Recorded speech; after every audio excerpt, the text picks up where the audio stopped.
ಧಾರ್ಮಿಕ ಮಾಹಿತಿ Kannada YouTube channel ವತಿಯಿಂದ ಮಿಥುನ ರಾಶಿಯ ಎಲ್ಲ ಸ್ನೇಹಿತರಿಗೂ ಸಹ ಶುಭವಂದನೆಗಳು.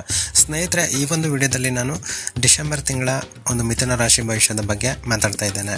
ಈ ಒಂದು ವಿಡಿಯೋದಲ್ಲಿ ಕೇವಲ ಅವರ ಸಮಸ್ಯೆಗಳು ಮತ್ತು ಪರಿಹಾರಗಳ ಬಗ್ಗೆ ಮಾತ್ರ ಈ ವಿಡಿಯೋದಾಗಿರುತ್ತದೆ.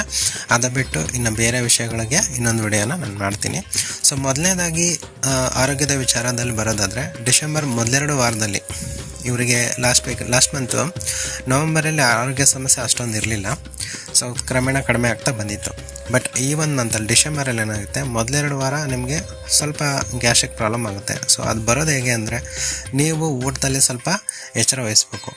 ನೀವು ಮದುವೆ ಸಮಾರಂಭಗಳು ಅಲ್ಲಿ ಇಲ್ಲಿ ಹೋಗಿ, ಅಥವಾ ಹೋಟೆಲ್ಸಲ್ಲಿ ನಿಮ್ಮ ಫ್ರೆಂಡ್ಸ್ ಜೊತೆ ಇಲ್ಲಾಂದ್ರೆ ನೀವು ಹೊರಗಡೆ ಏನಾದರೂ ಹೆಚ್ಚು ಕಮ್ಮಿ ಊಟ, ಖಾರ, ನಾನ್ ವೆಜ್ ಈ ಥರ ಜಾಸ್ತಿ ತಿನ್ನೋದ್ರಿಂದ, ಅಥವಾ ಊಟನ ಸರಿಯಾದ ಸಮಯಕ್ಕೆ ಮಾಡ್ದೇ ಟೈಮ್ ಟು ಟೈಮ್ ಊಟ ಮಾಡ್ದೇ ಬೇರೆ ಬೇರೆ ಸಮಯದಲ್ಲಿ ನೀವು ಊಟ ಮಾಡಿ, ಅದರಲ್ಲಿ ನಿಮಗೆ ಗ್ಯಾಸ್ಟ್ರಿಕ್ ಸಮಸ್ಯೆ ಆಗ್ಬೋದು. ಸೊ ಈ ಒಂದು ಸಮಸ್ಯೆ ಕಾಮನ್ ಆಗಿಬಿಟ್ಟಿದೆ, ಇವಾಗ ಎಲ್ರಿಗಿರುತ್ತೆ. ಆದರೆ ನಿಮ್ಮ ಒಂದು ಮಿಥುನ ರಾಶಿಯ ಒಂದು ಗ್ರಹಗಳ ಸಂಚಾರದಿಂದ ನಿಮಗೆ ಸ್ವಲ್ಪ ಹೆಚ್ಚಿನ ಸಮಸ್ಯೆ ಆಗುತ್ತೆ ಅಂತ ನಾನು ಹೇಳ್ತಾ ಇದ್ದೇನೆ. ಸೊ ಇದಕ್ಕೆ ನೀವು ಸ್ವಲ್ಪ ಎಚ್ಚರ ವಹಿಸ್ಕೋಬೇಕು, ಹುಷಾರಾಗಿರಬೇಕು. ಆರೋಗ್ಯ ಸುಲಭ ಅಲ್ಲ. ಸೊ ಆರೋಗ್ಯನ ಕಾಪಾಡ್ಕೋಬೇಕು ನೀವು. ಇನ್ನು ಎರಡನೇ ವಿಷಯ ನಾನು ಹೇಳ್ಬೇಕಂತಂದರೆ, ಹಣದ ವಿಷಯದಲ್ಲಿ ಸ್ವಲ್ಪ ನೀವು ಹುಷಾರಾಗಿರಬೇಕು. ನೀವು ನವಂಬರ್ ತಿಂಗಳಲ್ಲಿ ನೀವೇನು ಯಾವುದೇ ಸಾಲಾಗಿಲ್ಲ ಇಲ್ಲದೇ ಹುಷಾರಾಗಿರ್ತೀರ. ಡಿಸೆಂಬರಲ್ಲಿ ನಿಮಗೆ ನೀವು ಸೇವ್ ಮಾಡಿರ್ತಕ್ಕಂಥ ಹಣ, ನೀವು ಇನ್ವೆಸ್ಟ್ ಮಾಡಿರ್ತಕ್ಕಂಥ ಹಣ, ನೀವು ಮ್ಯೂಚುವಲ್ ಫಂಡಲ್ಲಿ ಇನ್ವೆಸ್ಟ್ ಮಾಡಿರ್ಬೋದು, ಯಾವುದೋ ಸೈಟ್ ಮೇಲೆ ಇನ್ವೆಸ್ಟ್ ಮಾಡಿರ್ಬೋದು, ಅಥವಾ ಗೋಲ್ಡಲ್ಲಿ ಇನ್ವೆಸ್ಟ್ ಮಾಡಿರ್ಬೋದು, ಇಲ್ಲ ನೀವು ಮನೇಲೇ ಇಟ್ಕೊಂಡಿರ್ಬೋದು. ಯಾವುದೇ ರೀತಿಯ ನೀವು ಹಣನ ಮನೇಲಿ ಇಟ್ಕೊಂಡಿದ್ರು ಅಥವಾ ಔಟ್ಸೈಡ್ ಸೋರ್ಸಲ್ಲಿ ನೀವು ಹಾಕಿದ್ರು ಕೂಡ ಅದು ಕೆಲವೊಂದು ಕಡೆ ದುಂದುವೆಚ್ಚ ಆಗೋಂಥ ಸಂಭವ ಜಾಸ್ತಿ ಇದೆ. ಅದು ಬೇರೆ ಯಾರೂ ಮಾಡಲ್ಲ, ನೀವೇ ಮಾಡ್ತೀರಾ. ದುಂದುವೆಚ್ಚ ಹೆಂಗೆ ಮಾಡ್ತೀರಾ? ನಿಮಗೆ ಕೆಲವೊಂದು ಆಸೆಗಳು ಬರುತ್ತೆ. ನನಗೆ ಇದು ಬೇಕು, ಈ ಒಂದು ಪ್ರಾಡಕ್ಟ್ ಬೇಕು, ಅಥವಾ ಈ ಒಂದು ಮಷಿನ್ ಬೇಕು, ಇಲ್ಲ ಇದು ಏನೋ ಒಂದು ಲಕ್ಸುರಿ ಐಟಮ್ಸ್, ಈ ವಾಚ್ ಬೇಕು, ಮೊಬೈಲ್ ಬೇಕು, ಈ ಥರ ನಿಮಗೆ ಅತಿ ಆಸೆಯಿಂದ ನೀವು ಆ ದುಡ್ಡನ್ನ ಖರ್ಚು ಮಾಡ್ಕೋತೀರಾ. ಸೊ ಇದು ನಾನು ಕೊಡ್ತಿರ್ತಕ್ಕಂಥ ಮುನ್ನೆಚ್ಚರಿಕೆ ಆಗಿರುತ್ತೆ. ನಿಮಗೆ ಹುಷಾರಾಗಿ ಹ್ಯಾಂಡಲ್ ಮಾಡಿ. ಹಣ ಸಂಪಾದನೆ ಮಾಡೋದು ಎಷ್ಟು ಕಷ್ಟನೋ, ಉಳಿತಾಯ ಮಾಡೋದು ಅದಕ್ಕಿಂತ ಡಬಲ್ ಕಷ್ಟ ಆಗಿರುತ್ತೆ. ಸೊ ಗಳಿಸಿರ್ತಕ್ಕಂಥ ಹಣನ ನೀವು ನಿಮ್ಮ ಬುದ್ಧಿವಂತಿಕೆಯಿಂದ ಸ್ವಲ್ಪ ಸ್ವಲ್ಪ ಉಳಿಸ್ತಾ ಬನ್ನಿ. ಇದೇನು ಜಾಸ್ತಿ ಸಮಯ ಅಲ್ಲ.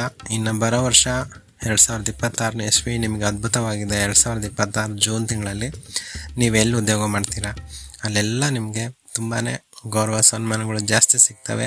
ಹಾಗೆಯೇ ದುಡ್ಡು ಮಾಡೋಕ್ಕೂ ಕೂಡ 2026 ನಿಮಗೆ ಲಕ್ಕಿ ಇಯರ್ ಆಗಿರುತ್ತೆ.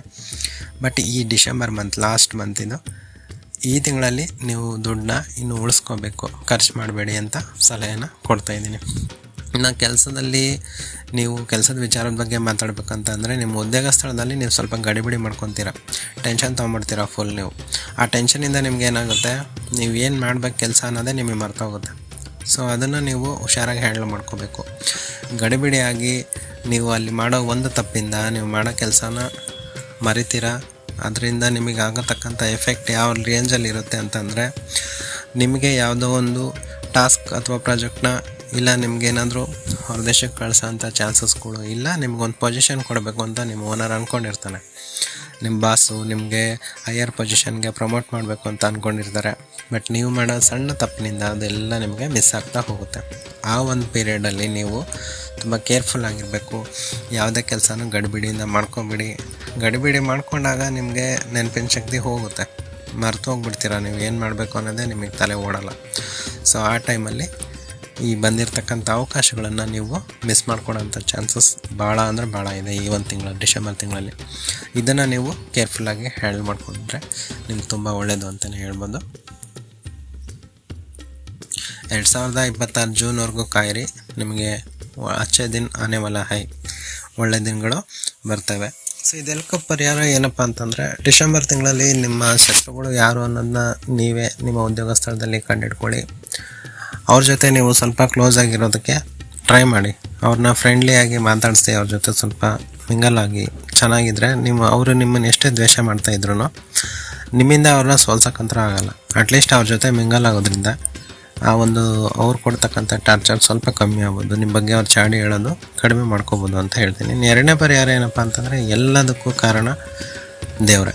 ಸೊ ನೀವು ಶ್ರೀ ಸುಬ್ರಹ್ಮಣ್ಯ ಸ್ವಾಮಿಯ ಆರಾಧನೆಯಿಂದ ಅಥವಾ ಅವರ ಒಂದು ಮಂತ್ರ ಪಠನೆ ಮಾಡೋದ್ರಿಂದ ಇಲ್ವಾ ಆ ಒಂದು ದೇವರ ಮಂತ್ರಗಳನ್ನು ನೀವು ಡೈಲಿ ಕೇಳೋದ್ರಿಂದ ನಿಮ್ಮ ಎಲ್ಲ ಸಮಸ್ಯೆಗಳಿಗೆ ಸ್ವಲ್ಪ ಕಡಿವಾಣ ಹಾಕ್ಬೋದು ನೀವು, ಆಯಿತಾ.